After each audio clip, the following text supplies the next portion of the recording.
আজকে কথা বলবো পারমিসল ম্যাক্স লোশন নিয়ে। পারমিসল ম্যাক্স লোশনে রয়েছে পারমিথ্রিন বিপি ৫% এবং ক্রোটামিটন বিপি ১০%।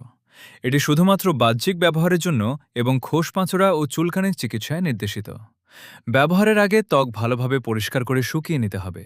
এরপর চিকিৎসকের পরামর্শ অথবা প্যাকেটের নির্দেশনা অনুযায়ী আক্রান্ত ও প্রয়োজনীয় শরীরের অংশে লোশনটি ব্যবহার করতে হবে।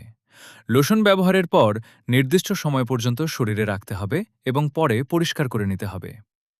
প্যাকেটের নির্দেশনা অনুযায়ী সাধারণত ৮ থেকে ১২ ঘন্টা পর শরীর পরিষ্কার করার কথা বলা হয়েছে। চিকিৎসার সময় ব্যবহৃত কাপড়, বিছানার চাদর ও তোয়ালে ভালোভাবে পরিষ্কার রাখা গুরুত্বপূর্ণ। তবে চোখ, মুখের ভেতর বা সংবেদনশীল স্থানে ব্যবহার করার ক্ষেত্রে সতর্ক থাকতে হবে। জ্বালাপোড়া, অ্যালার্জি বা অন্য কোনো অস্বাভাবিক প্রতিক্রিয়া দেখা দিলে ব্যবহার বন্ধ করে চিকিৎসকের পরামর্শ নিন।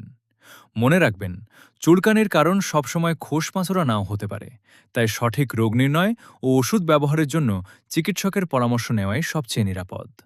স্বাস্থ্য বিষয়ক এমন তথ্য পেতে ভিডিওটি শেয়ার করুন এবং চ্যানেলটি সাবস্ক্রাইব করুন।